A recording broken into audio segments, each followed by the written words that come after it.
പീറമോൾ, പന്യാമിൻ ഇവരുടെ പേരിലാണ് പോങ്ങനെന്ന് നാവാട്ട് കഴിപ്പിക്കുന്നത്. കൃത്യമായി പറഞ്ഞാൽ PR പീറമോൾ, PR പന്യാമിൻ എന്നിവരെ പറ്റി. ഇനിഷ്യൽ കണ്ട് ഇവർ ഒരേ കുടുംബത്തിൽ നിന്നുള്ളവരാണോ എന്ന് ആരും സംശയിക്കാൻ നിൽക്കണ്ട, സംഗതി ഉറപ്പിക്കാം. PR പീറമോളും PR പന്യാമിനും സാഹിത്യ തറവാട്ടിലെ മക്കളാണ്. സാഹിത്യ തറവാട് ഈ അടുത്ത കാലത്തായി ഒരുപാട് ഊക്കൻ പ്രമുഖരെ പൊതുസമൂഹത്തിലേക്ക് ഉൽപ്പാദിപ്പിച്ച് ഇറക്കിയിട്ടുണ്ട്.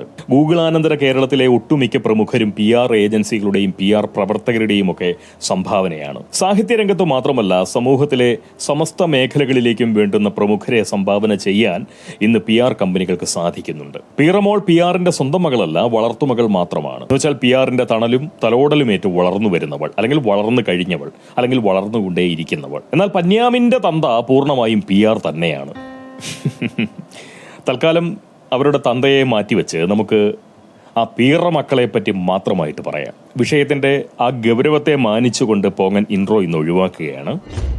പീറമോളും പന്യാമിനും സാഹിത്യ കേരളത്തിലെ പ്രമുഖ നോവൽ നിർമ്മാണ തൊഴിലാളികളാണ്. അതുകൊണ്ട് തന്നെ കേരളീയ സാഹിത്യ വിപണിയിൽ ഉയർന്ന മതിപ്പ് വിലയും ഈ പീറകൾക്കുണ്ട്. അടുത്ത കാലത്തായി പ്രധാനപ്പെട്ട പ്രസാധകരൊക്കെ ഉത്സവ സമാനമായിട്ടുള്ള ആഘോഷ ചടങ്ങുകളോടെ സാഹിത്യം വിറ്റ് കീശ നിറയ്ക്കുന്ന ഒരു ഏർപ്പാട് തുടങ്ങിയിട്ടുണ്ട്, അല്ലേ? കുറച്ചു കാലം മുന്നേ കോഴിക്കോട് നിന്നും അനന്തപുരിയിൽ വന്ന് സുടുഭൂമി നമ്മുടെ സാഹിത്യ കച്ചവടം അങ്ങോട്ട് തുടങ്ങി വെച്ചു. കച്ചവടത്തിന്റെ ആണോ കഴപ്പിന്റെ ആണോ എന്നറിയില്ല. സാഹിത്യദാഹികൾ കാണെ കച്ചവട ഭൂമിയിൽ ഒരു മുഴുത്ത അങ്ങനെ അങ്ങ് ഉദ്ധരിപ്പിച്ച് നിർത്തിക്കൊണ്ടാണ് സുടുഭൂമി സാഹിത്യ വിൽപ്പന ആരംഭിച്ചത്. സുടുഭൂമി കോഴിക്കോട്ട് നിന്നും തലസ്ഥാന നഗരിയിൽ വന്ന് സാഹിത്യ കച്ചവടം ആരംഭിച്ചപ്പോൾ ഡിഗ് ബുക്സ് കൊച്ചിയിൽ നിന്നും കോഴിക്കോട് ചെന്ന് സാഹിത്യ വിൽപ്പന അങ്ങോട്ട് തുടങ്ങി. ശക്തമായിട്ടുള്ള PR സഹായങ്ങൾ ഉള്ളതിനാൽ എന്തായാലും രണ്ടിടത്തും വിൽപ്പന നല്ലോണം പൊടി പൊടിക്കുന്നുണ്ട്.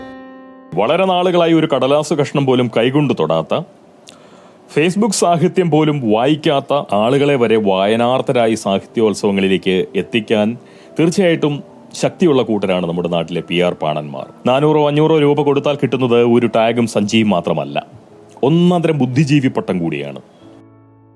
ഉണർന്നപാടെ പല്ലുതേപ്പും തൂറിച്ചമതിക്കലും കുളിയും മറ്റും കഴിച്ച് പ്രാതലും കടന്ന് രാവിലെ തന്നെ സാഹിത്യോത്സവ പറമ്പിലേക്ക് അങ്ങ് ചെല്ലണം. ടാഗും തൂക്കി സഞ്ചിയുമായി തലങ്ങും വിലങ്ങും നടക്കണം. സാഹിത്യ രക്ഷസുകളുടെ സർഗസിദ്ധിക്ക് അല്പസ്വല്പമൊക്കെ ഒന്ന് ഇരപ്പെട്ടു കൊടുക്കണം. അത്രയും മതി. വൈകിട്ട് ചെന്ന് ചേക്കേറുമ്പോൾ വീട്ടുകാർ വിളമ്പുന്ന അത്താഴം ഒരു ബുദ്ധിജീവിക്കുള്ളതായിരിക്കും. ഓരോ വർഷവും വീട് തോറും എത്രയെത്ര ബുദ്ധിജീവികളെയാണ് സാഹിത്യോത്സവങ്ങൾ സമ്മാനിച്ചു കൊണ്ടിരിക്കുന്നതെന്ന് നമ്മൾ ആലോചിച്ചു കഴിഞ്ഞാൽ എനിക്കിതുവരെ ബുദ്ധിജീവിയാവാൻ കഴിഞ്ഞിട്ടില്ല. എത്ര കടുത്ത വിഡ്ഢിക്ക് നിഷ്പ്രയാസം ബുദ്ധിജീവിയാവാനുള്ള അവസരങ്ങൾ നമ്മുടെ സാഹിത്യോത്സവങ്ങൾ സൃഷ്ടിക്കുന്നുണ്ട് എന്നുള്ളത് നേരാണ്. പക്ഷേ ഈ പോങ്ങൻ ഇതുവരെയും ബുദ്ധിജീവിയാവാൻ കഴിഞ്ഞിട്ടില്ല. സമാന ബുദ്ധിയുള്ള തൽപര കക്ഷികൾക്കായി ഏകദിന പ്രണയങ്ങൾക്കും അതല്ലെങ്കിൽ നൈമിഷിക ഭോഗപ്രവർത്തനങ്ങൾക്കും വേണ്ടുന്ന അവസരങ്ങൾ വരെ ഇത്തരം മേളകൾ തുറന്നു കൊടുക്കുന്നുണ്ട്. സാഹിത്യത്തിൽ വിയർത്ത് അങ്ങനെ അങ്ങോട്ട് ജീവിതം കഴിക്കുന്ന എഴുത്തു തൊഴിലാളികൾക്കും കാര്യമായ നഷ്ടങ്ങളൊന്നുമില്ല. തിന്നാനും കുടിക്കാനും രസിക്കാനും കിട്ടും. വഴിച്ചിലവിനുള്ള വകയും തടയും. നേരം പോക്ക് തരപ്പെട്ടേ മതിയാവൂ എന്നുള്ളവർക്കും നിരാശയുടെ ആവശ്യം വരില്ല. പേരും പെരുമയും ഇതൊക്കെ പുറമേയും കിട്ടും. അതുകൊണ്ട് ഇത്തരം ഉത്സവങ്ങൾക്ക് ക്ഷണിക്കപ്പെടാനായി സാഹിത്യ രക്ഷസുകൾ കാതോർത്തിരിക്കുകയും ചെയ്യുന്നുണ്ട് എന്നുള്ളതാണ് വസ്തുത. സ്വാഭാവികമായും സാഹിത്യ കച്ചവടക്കാർക്ക് പുസ്തകങ്ങൾക്കൊപ്പം എഴുത്തുകാരെ കൂടി വിറ്റ് സമ്പാദിക്കാനുള്ള വഴി ഇത്തരം ഉത്സവങ്ങളിലൂടെ തരപ്പെടും. കച്ചവടം ചെയ്ത് കാശുണ്ടാക്കുന്നത് കുറ്റകരമായിട്ടുള്ള ഒരു സംഗതിയൊന്നുമല്ല. കടലാസുകാശ് പോലും അപ്രത്യക്ഷമാകുന്ന ഈ ഡിജിറ്റൽ യുഗത്തിലും ഫേസ്ബുക്ക് പോലും വായിക്കാത്ത ആളുകളെ കൊണ്ടുവരെ പുസ്തകങ്ങൾ വാങ്ങിപ്പിക്കുന്നുണ്ട് എങ്കിൽ അത് സാഹിത്യ കച്ചവടക്കാരുടെ മികവ് തന്നെയാണ്. അതിനെ അംഗീകരിക്കാൻ പോങ്ങന് യാതൊരു മടിയുമില്ല. എഴുത്തുകാർക്ക് വായനക്കാരെ കൂട്ടിക്കൊടുത്ത് കീശ കൊഴുപ്പിക്കുന്ന സംഘാടക പ്രസാധകർക്ക് മാത്രമല്ല സാഹിത്യോത്സവ വിപണി ലാഭമുണ്ടാക്കി കൊടുക്കുന്നത്. വായനക്കാരായി നടിക്കുന്നവർക്കും എഴുത്തുകാരായി അഭിനയിക്കുന്നവർക്കും സാഹിത്യോത്സവങ്ങൾ കൊണ്ട് തീർച്ചയായിട്ടും ഗുണമുണ്ടാകുന്നുണ്ട്, അല്ലെ? സാഹിത്യ വിപണിയിലിരുന്ന് ഇങ്ങനെ നാക്കു പരത്താതെ വിഷയത്തിലേക്ക് വാടോ പോങ്ങാന്ന് നിങ്ങൾ പറയുന്നത് തീർച്ചയായിട്ടും ഞാൻ കേൾക്കുന്നുണ്ട്. നിർത്തി, വിഷയത്തിലേക്ക് വന്നു കഴിഞ്ഞു.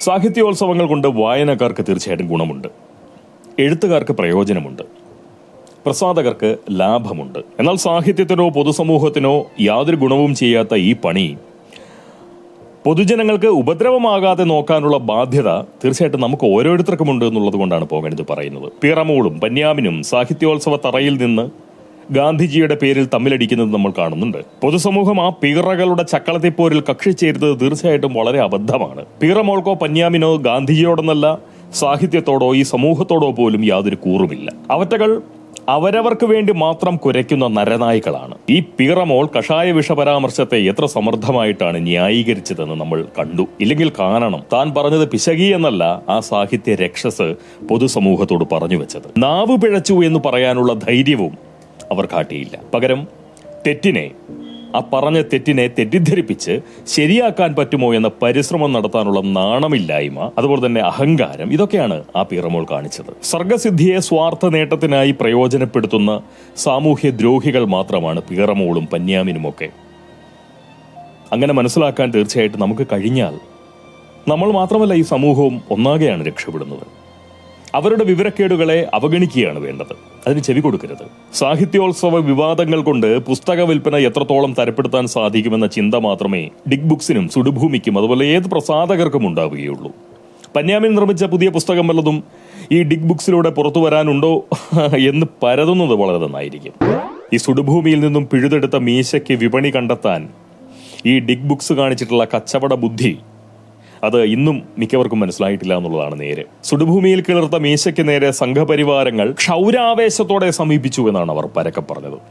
സംഘപരിവാരങ്ങൾ, പാവം സംഘികൾ, അവരിൽ എത്ര പേർ സുടുഭൂമി വായിക്കുന്നവരായി ഉണ്ടെന്നാണ് ഇവർ ഈ പറയുന്നത്? സ്വന്തം പ്രസിദ്ധീകരണമായിട്ടുള്ള കേസരി കണ്ണുകൊണ്ട് കണ്ട സംഘികളുടെ എണ്ണം അത് എത്രയുണ്ട് എന്നറിയണമെങ്കിൽ അങ്ങ് സൗദിയിൽ ചെല്ലണം. സൗദിയിൽ അവിടുത്തെ മരുഭൂമിയിൽ തഴച്ചു വളരുന്ന മൂവാണ്ടൻ മാവിന്റെ എണ്ണം എടുക്കണം. ഗണിതശാസ്ത്രം അനുസരിച്ച് മരുഭൂമിയിലെ മൂവാണ്ടൻ മാവിന്റെ എണ്ണവും കേസരി കണ്ടിട്ടുള്ള കേരഭൂമിയിലെ സംഘികളുടെ എണ്ണവും സമമാണ്. ഒരു പൊടിക്ക് അങ്ങോട്ടോ ഇങ്ങോട്ടോ ഇല്ല, സമാസമം. സംഘപരിവാർ ശക്തികളുടെ ഫാസിസ്റ്റ് സമീപനത്തിനെതിരെ പോരാടാൻ നിങ്ങൾ ഡിഗ് ബുക്സിന്റെ മീശപ്പൂട കാശ് കൊടുത്ത് വാങ്ങൂ എന്ന് പറഞ്ഞതേ ഉള്ളൂ. PR പാണന്മാർ പറഞ്ഞതേ ഉള്ളൂ. മലയാളികൾ മീശ വേട്ടക്കിറങ്ങി. മീശ പതിപ്പുകൾ തുപ്പി തുപ്പി തുപ്പി വലഞ്ഞ് ഡിഗ് ബുക്സിന്റെ അച്ചടിയന്ത്രം നിരുപാധികം ആത്മഹത്യ ചെയ്തു കളഞ്ഞു. കേട്ടുകേൾവിയാണ്. എന്തായാലും സംഘികളുടെ പേരും പറഞ്ഞ് സാഹിത്യ വിൽപ്പനക്കാരും എഴുത്തു തൊഴിലാളികളും സാംസ്കാരിക നായകളും അതുപോലെ തന്നെ ചലച്ചിത്ര പ്രവർത്തകരുമൊക്കെ ധാരാളം കാശുണ്ടാക്കുന്നുണ്ട്. എനിക്ക് നാട്ടിലെ പ്രബുദ്ധരെ ഓർത്താണ് സത്യത്തിൽ സങ്കടം. സംഘപരിവാറിനെതിരെ പോരാടാൻ കീശയിൽ നിന്ന് കാശു കൊടുത്ത് കണ്ടവന്റെ മീശ വാങ്ങി കണ്ണിൽ കയറ്റണം. ഈ നിപ്പ ദിശാന്തന്മാർ കട്ടുകൊണ്ട് കൊടുക്കുന്ന കവിതകൾ പാരായണം ചെയ്യണം. അവളെ സമൂലം പ്രോത്സാഹിപ്പിക്കണം, പിന്തുണയ്ക്കണം, സംരക്ഷിക്കണം. സാഹിത്യോത്സവ പറമ്പുകളിലൂടെ സഞ്ചിയും തൂക്കി അങ്ങനെ അങ്ങോട്ട് നടക്കണം. അങ്ങനെ എന്തെല്ലാം നഷ്ടങ്ങളും കഷ്ടപ്പാടുകളും സഹിച്ചാണ് പാവം പ്രബുദ്ധർ സംഘപരിവാരങ്ങളെ ഈ നാട്ടിൽ നിന്ന് അകറ്റി നിർത്തിക്കൊണ്ടിരിക്കുന്നത്. എന്ത് കഷ്ടമാണിത്, എന്ത് കഷ്ടമാണ്. സംഘികളാണെങ്കിൽ ഈ പുകിലുകൾ ഒന്നും തന്നെ അറിയുന്നുമില്ല, ഒന്നും അറിയുന്നില്ല. പറഞ്ഞു വന്നത് ഇതാണ്. പന്യാമിനും പീറമോളും സാഹിത്യോത്സവത്തെ മുൻനിർത്തി നടത്തുന്ന ഏത് വാചകമടിയിലും, അതിപ്പോ ഗാന്ധിയുടെ ഗ്രാമസ്വരാജായാലും ഗ്രീഷ്മയുടെ കഷായമായാലും, അവരവർക്കും അപ്പുറത്തേക്ക് പോകുന്ന ആത്മാർത്ഥത അവർക്ക് ആർക്കുമില്ല. കിട്ടിയോ? ഈ സ്വാർത്ഥിസ്റ്റുകൾ സ്വാർത്ഥ ബുദ്ധിയോടെ സ്വാർത്ഥ നേട്ടത്തിനായി നടത്തുന്ന നാവടികൾ അത് സമൂഹത്തെ പ്രതി ഉള്ളതാണെന്ന് ധരിക്കുന്നത് വളരെ വലിയ അബദ്ധമാണ്. കച്ചവടക്കാർ അവരവരുടെ കൈവശമുള്ളത് വിൽക്കാൻ പല അടവും പ്രയോഗിക്കും. നമുക്ക് ആവശ്യമില്ലാത്തതിന് വരെ അവർ വിപണി കണ്ടെത്തി നമ്മളെ അവരുടെ ഉപഭോക്താക്കളാക്കി അങ്ങോട്ട് മാറ്റും. നമ്മുടെ കീശയിലേക്കാണ് അവരുടെ തായ്വേര്, അവരുടെ വളർച്ചയ്ക്കുള്ള തായ്വേര് അവർ നാട്ടിയിരിക്കുന്നത് നമ്മുടെ കീശയിലാണ്. ഈ ഡിഗ് ബുക്സിന് വിൽക്കാൻ പുസ്തകവും അതുപോലെ തന്നെ എഴുത്തു തൊഴിലാളികളുമാണ് സ്വന്തമായിട്ടുള്ളത്. അത് രണ്ടും വിൽക്കാനായി അവർ ഇതുപോലുള്ള സാഹിത്യോത്സവങ്ങൾ സംഘടിപ്പിക്കും. സ്വാഭാവികം. നമ്മുടെ നാട്ടിലെ പശുപാലന്മാർക്ക് വിൽക്കാൻ അച്ചിയിറച്ചി മാത്രമേ ഉള്ളൂ. അവർ സ്വാഭാവികമായും ചുംബന സമരങ്ങൾ സംഘടിപ്പിച്ച് അച്ചിയിറച്ചിക്ക് വിപണി കണ്ടെത്തും. സിനിമകളിലൂടെ നമ്മൾ ലഹരിയുടെ എന്തുമാത്രം വ്യാപകമായിട്ടുള്ള ഉപയോഗം കാണിക്കുന്നു പ്രത്യക്ഷത്തിൽ.